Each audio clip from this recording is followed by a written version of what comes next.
I think tenacity is way more important than IQ in investing. And in investing, it's sort of this like uncommon common sense. IQ probably is a net negative after the right amount. I think you got to be clever, but you certainly don't have to be a genius or a math genius or something like that. And I'm happy every time I look at a math book and I find myself confused. I'm a little bit happy because it means that I'm not a genius, at least, you know, on that level, you know, that there are a lot of people smarter than me. And I'm happy for that, because if you're too smart, I think there are a lot of people in investing who are, you know, they're too smart for their own good.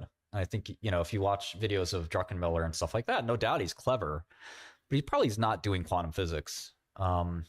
Business, I think, is, you know, a mix of being clever and perseverance. But I think with both, you know, you start to have diminishing returns and maybe even negative returns after 120 IQ. I think you probably do want those 20 extra IQ points, but you probably don't want 40 extra.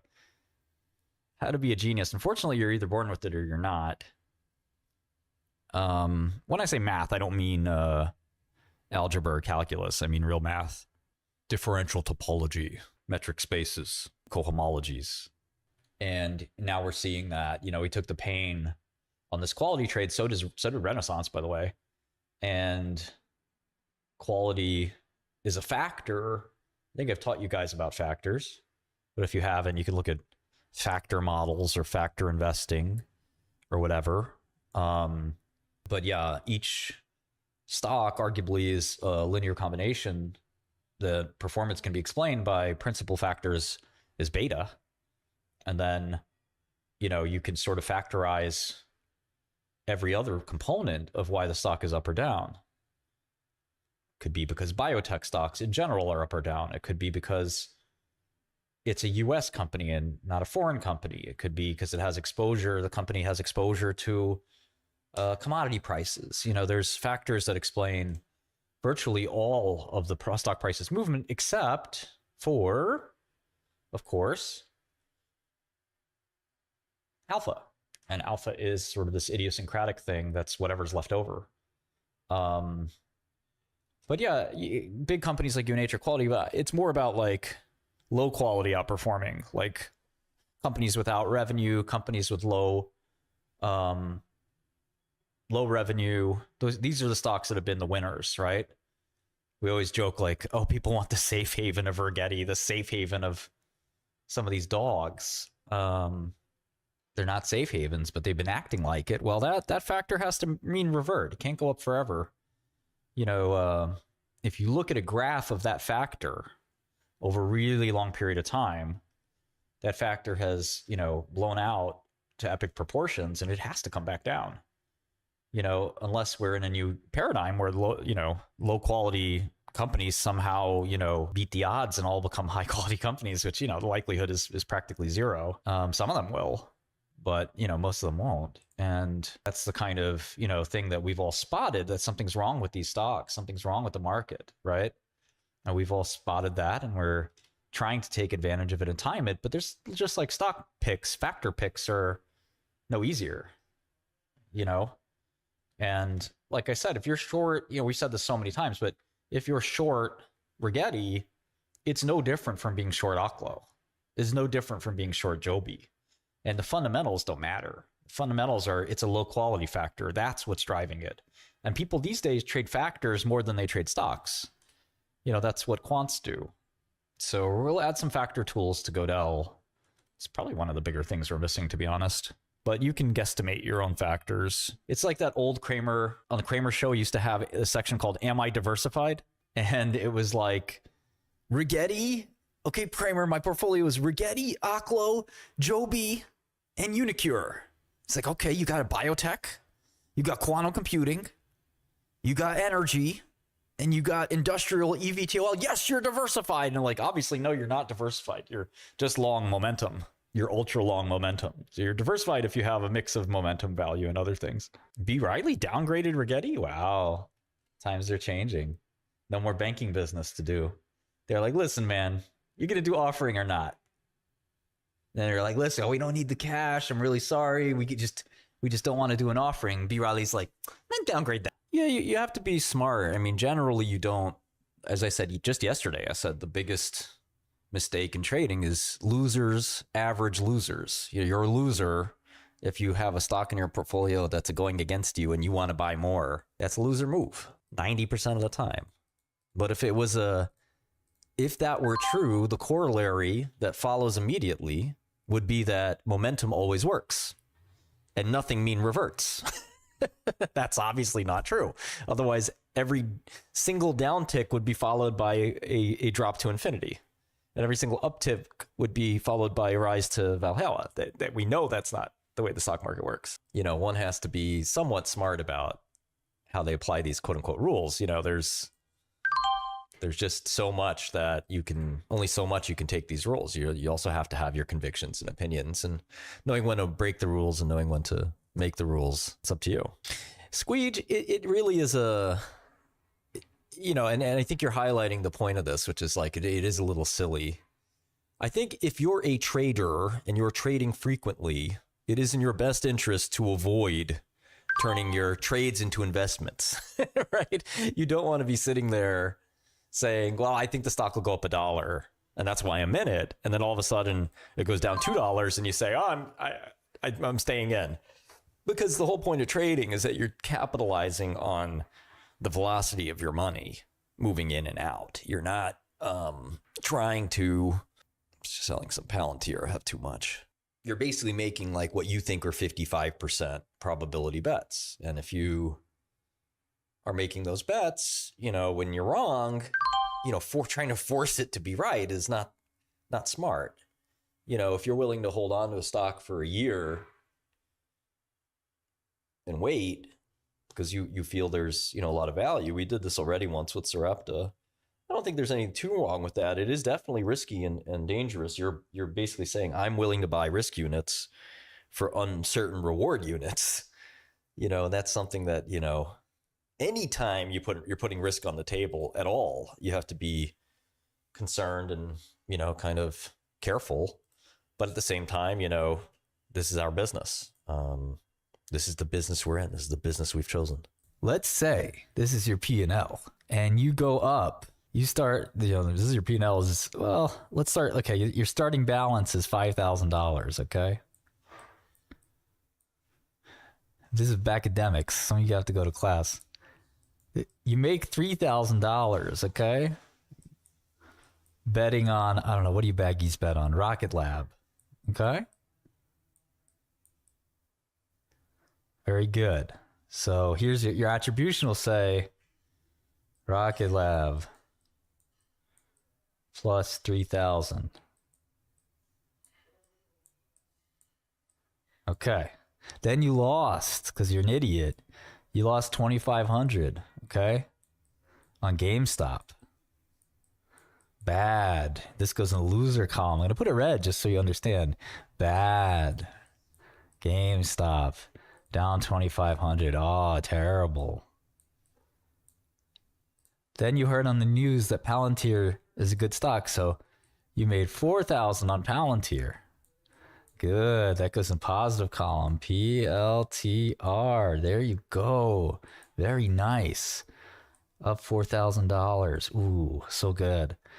But then you went on Wall Street Bets and you bought AMC and you lost 3,000. Oh man, tough break. AMC got owned. And that goes in the negative column. And so now if you add this up, this is just after 2 trades, you've lost 5,500 here, which is more than your actual starting capital. Your attribution is negative 110%. But your gainers is $7,000, which is, how much is that, Chad? 140%. So this is minus 110. This is plus 110. There, good. Now you can go to the rest of your high school curriculum. Go to history class now. It's very hard to value growth stocks. A lot of people have an easy time valuing value stocks, which the term is a little bit of a misnomer. Value stock has come to mean a company that's not growing quickly and that the company's value is at some low multiple. But the reality is that whenever you want to value a company, whether it's low growing, no growing, negative growth, or high growth, or very high growth, The job of an investor is to value the company. And it's harder to do when the company is a high growth company. I'll give you a really good example. When Google went public in a Dutch auction, there was one value investor who bought 5% of the company. His name was Steve Mandel, a tiger cub called Lone Pine. Google was growing very rapidly, and for a lot of people, the valuation was just a little off. It was too expensive. But Mandel saw that a company that could reliably grow revenue at 20% and therefore grow earnings at 40% was worth a lot. And the compounding machine would take care of things over time. Obviously, Google went public in the tens of billions and is now, in the trillions. It's a very important lesson for people to understand that long-term revenue growing is very hard to value. And you should play around with DCFs and realize that 200 times earnings, 400 times earnings can paradoxically be cheap. Well, the reason a lot of people are averse to hearing, 200 times earnings, that sounds expensive. Well, yes, if you're growing at 1% a year, 200 times earnings is expensive. But if earnings are doubling, well, 200 times becomes 100 times, becomes 50 times, which becomes 25 times, and you still probably have a lot of growth. So ultimately, try to understand operating leverage and margins for a business. Try to understand what the growth is. If the growth is 68%, which is what Palantir's last quarter revenue growth rate is, the true operating leverage earnings growth is probably over 100%. So if your earnings are growing over 100% and it's even accelerating, maybe even going to be 200%, it's not going to be that surprising when Palantir is actually trading for around 40 times earnings, which for such a big grower and good management team is actually pretty cheap. So again, try to sort of get your head around companies that are not Coca-Cola or GM and try to understand how to value really high growth companies. Focus on cash flow is my advice. ChatGPT is like, that's not value investing, that's gambling. ChatGPT always has the same little things. No, it is hard to value growth stocks. That's what makes them so tricky. They look expensive. The real question on a growth stock is, will the growth continue? And the second the growth drops, as you can see from Duolingo dropped 30% yesterday because there's sneaking suspicion maybe growth was slowing. I mean, look at this. This company is growing like crazy. Take a look at the sales growth. Forget the earnings growth. The earnings growth's 100%, 400%, 300%. The sales growth, I want you to zoom in on this, Jamie. The sales growth for Duolingo, look at this. 40% revenue growth. 47, 44, 41, 37 for this year, 20 for next year. That's a lot of growth. But the stock dropped because there's questions, there's hints. Maybe the revenue growth's not going to persist. Maybe they're under siege. Well, that's a big problem, right? So the question is, when will that appear for Palantir? It might. That's the question. Palantir is accelerating instead of decelerating, and that's the surprise.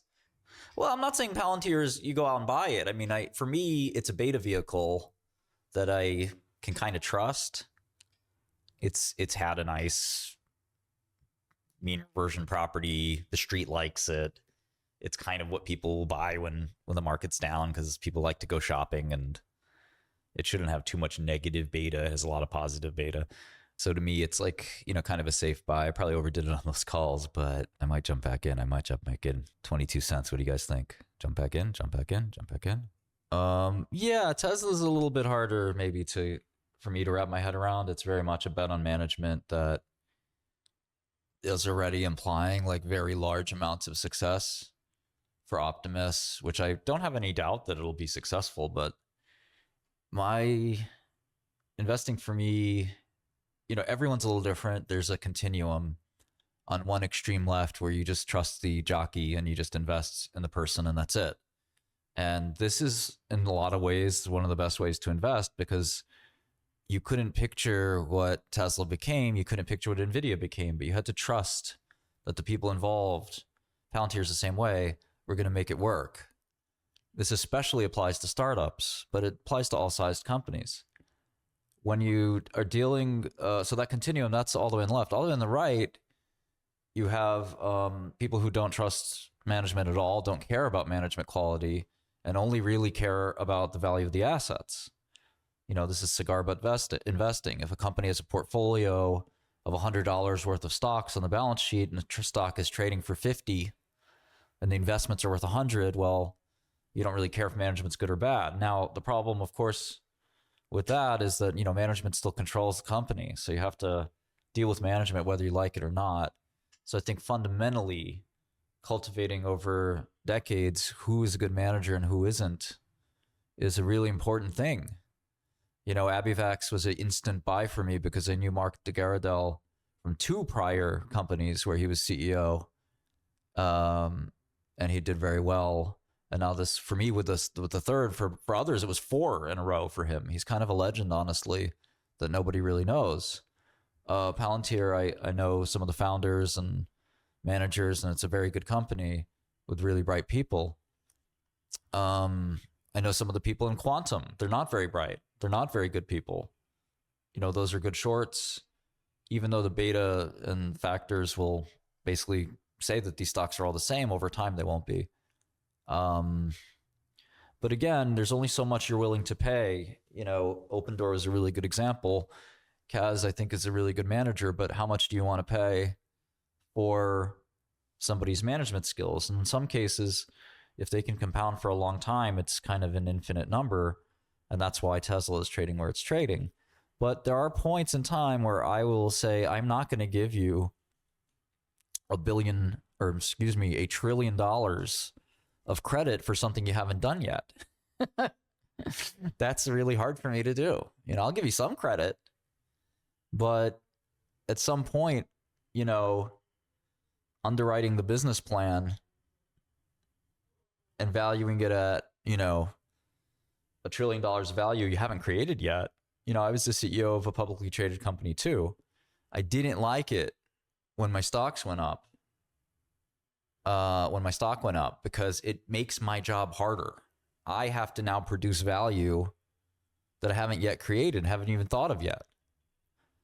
I'd much rather my stock price undervalue our company, because as I create the value, it'll go up with it. But if it's running ahead of value I haven't even created yet, that's a really tough thing. It's hard for me to create 500 million. Let's say a company I created is worth 500 million in my mind, but it's trading at $1 billion. Well, investors are assuming I'm going to create another 500 million of value. That's hard. Rather, they trade my stock at 400 million. So when I increase the value from, say, 500 to 600, well, I'm happy. I created intrinsic value. Wow, offerings are only so good. You have a big stock price, great. Sell your stock at that price.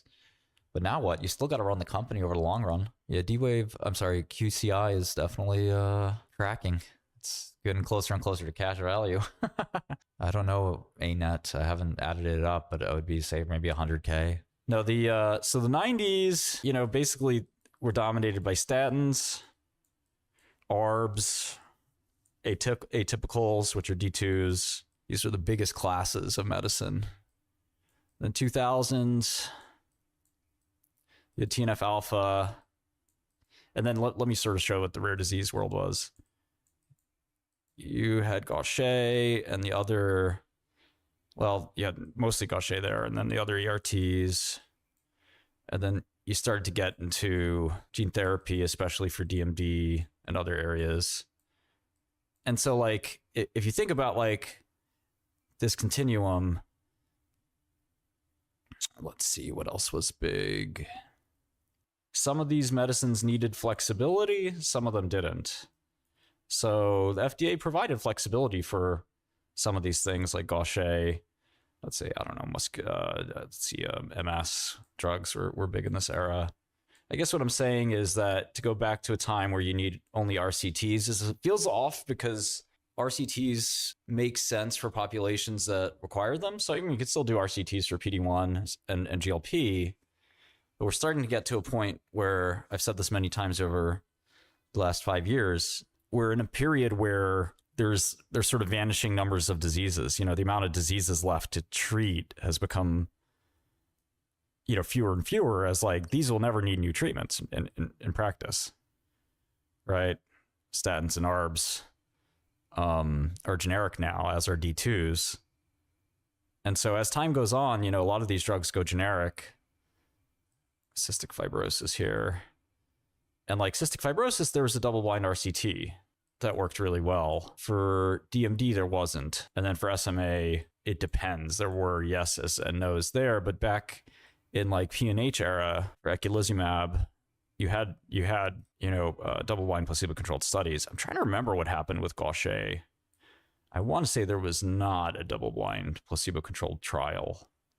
So it's hard to discern a trend, I guess, but it seems to me that going back to an era of prove it, trials need to work, period, no flexibility, no interpretation. The purist in me says that's not such a bad thing. We're running out of diseases, so we're going after these little diseases, and we need to kind of be flexible about them. I guess like you look at AD here, didn't do much revenue, but kind of a murky approval there. And each division of FDA has its own opinions. Like Biohaven is at neuro, which has like traditionally been very forgiving. And then you had CBER on top of this. Tidmarsh resigned? When did Tidmarsh resign? Placed on leave? What?